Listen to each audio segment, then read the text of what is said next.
सरयू नदी में स्नान के महत्व का वर्णन करते हुए रामचरितमानस में बहुत कुछ बताया गया है। अयोध्या में उत्तर दिशा में उत्तर वाहिनी सरयू नदी बहती है। एक बार भगवान श्री राम ने लक्ष्मण जी से बताया कि सरयू नदी इतनी पावन है कि यहाँ सभी तीर्थ दर्शन और स्नान के करने का फल प्राप्त होता है। सरयू नदी में स्नान करने मात्र से सभी तीर्थों में स्थानों को दर्शन करने का पुण्य फल मिलता है। ऐसा माना जाता है कि जो व्यक्ति सरयू नदी में ब्रह्म मुहूर्त में स्नान करता है और सभी तीर्थों के दर्शन का फल उसे प्राप्त होता है।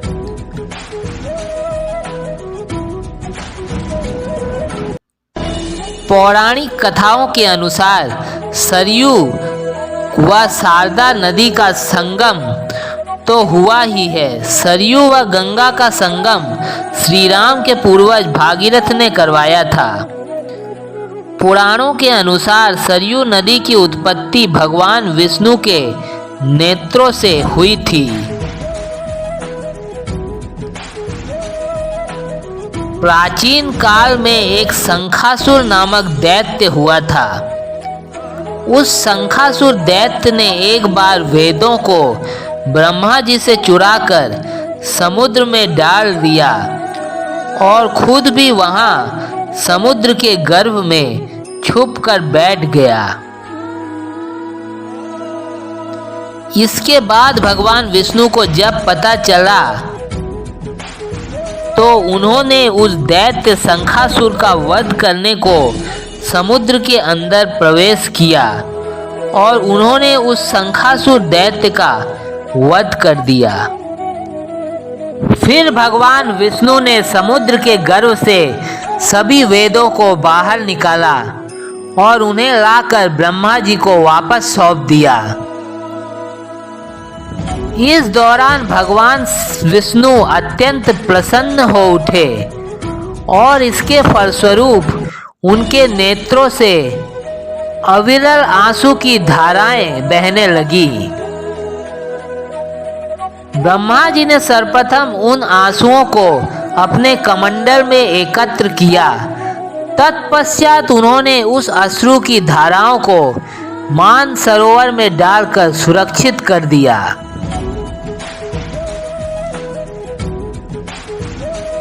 यह घटना घटित हुए बहुत समय व्यतीत हो गया। एक बार वैवस्वत मनु महाराज जो अयोध्या के राजा थे, उनके मन में अपने राज्य की खुशहाली के लिए एक यज्ञ का अनुष्ठान करने का विचार आया। वे तुरंत अपने कुल गुरु वशिष्ठ के आश्रम में पहुंचे और उन्होंने अपने मन के विचार कुल गुरु वशिष्ठ को व्यक्त किए। मनु महाराज की यह बात सुनकर गुरु वशिष्ठ ने कहा कि हे राजन, आपका विचार तो अत्यंत उत्तम है, परंतु यज्ञ का पूर्ण फल तभी प्राप्त होता है जब उस राज्य में कोई पवित्र नदी हो। परंतु आपके राज्य अयोध्या में तो ऐसी कोई भी पवित्र नदी नहीं बहती है, इसलिए उस यज्ञ का पूर्ण फल आपको प्राप्त नहीं होगा। तब मनु महाराज ने इसका उपाय गुरु वशिष्ठ से पूछा। तब गुरु वशिष्ठ ने कहा कि इसका एक ही उपाय है कि आपको सरयू नदी, जो अत्यंत ही पवित्र है और मान सरोवर में सुरक्षित है, उसे अपने राज्य अयोध्या में लाना होगा। गुरु वशिष्ठ की यह बात सुनकर मनु महाराज तुरंत मान सरोवर के लिए रवाना हो गए। मान सरोवर में पहुंचकर उन्होंने एक बाण का संधान किया, जिससे सरयू नदी का जल मान सरोवर से बाहर निकल गया और अयोध्या की तरफ बहता हुआ चला।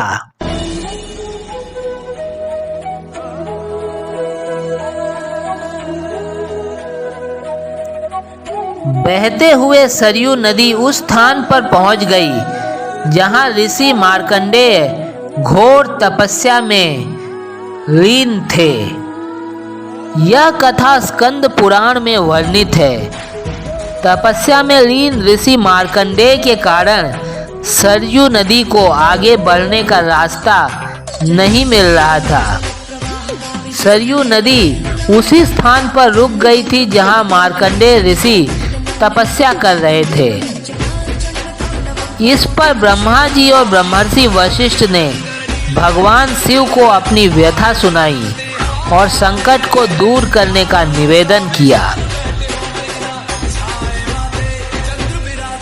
इस प्रकार निवेदन करने पर आदिदेव महादेव ने तब बाघ का रूप धारण किया और माता पार्वती ने गाय का रूप धारण किया। माता पार्वती गाय के रूप में उसी स्थान के पास में घास चरने लगी जहां मार्कंडेय ऋषि अपनी तपस्या कर रहे थे। तभी वहां बाघ के रूप में पहुंचे महादेव ने गर्जना की। भयंकर दहाड़ सुनकर गाय डर के कारण जोर जोर से रंभाने लगी। इससे मार्कंडेय ऋषि की तपस्या भंग हो गई। जैसे ही मार्कंडेय ऋषि गाय को बचाने को दौड़े तो सरयू नदी को आगे बढ़ने का रास्ता मिल गया। तो इस प्रकार सरयू नदी अयोध्या में पहुंच गई और अयोध्या धाम की शोभा बढ़ाने लगी।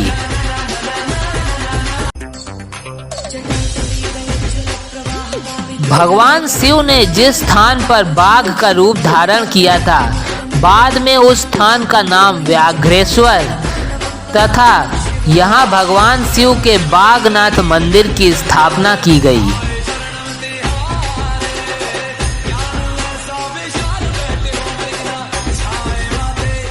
मानस खंड में सरयू को गंगा और गोमती को यमुना नदी का दर्जा दिया गया है। भगवान विष्णु की आंसुओं से प्रकट होने के कारण सरयू नदी को भगवान विष्णु की मानस पुत्री भी कहा जाता है।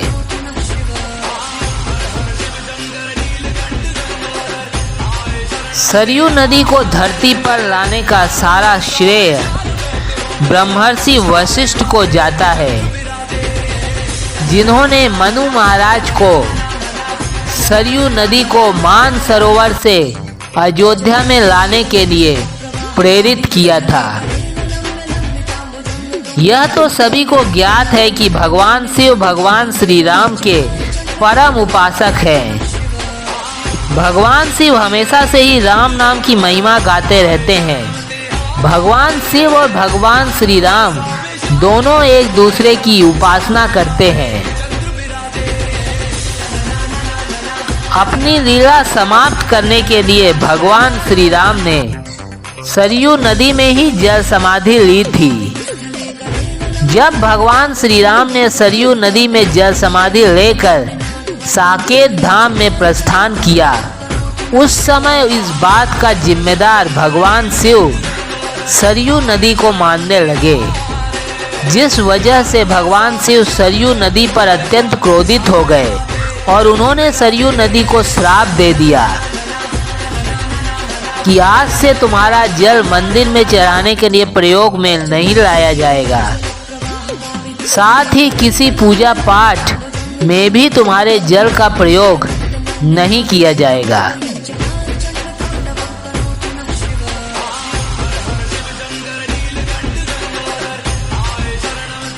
इसके बाद सरयू नदी भगवान शिव के चरणों में गिर पड़ी और विनती करके बोलने लगी कि प्रभु, इसमें मेरा क्या दोष है? यह तो विधि का विधान है, इसमें भला मैं क्या कर सकती थी?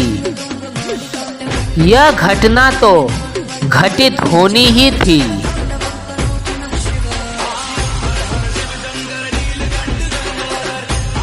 माता सरयू के बहुत विनती करने पर भगवान शिव ने कहा कि मेरा श्राप अटल है, मैं अपने श्राप को वापस तो नहीं दे सकता, लेकिन इतना हो सकता है कि तुम्हारी जल में स्नान करने से लोगों के पाप धुल जाएंगे। तुम्हारे जल में स्नान करने मात्र से लोगों को सभी तीर्थों में स्नान करने का फल प्राप्त होगा, परंतु तुम्हारे जल का इस्तेमाल पूजा पाठ में नहीं किया जा सकेगा।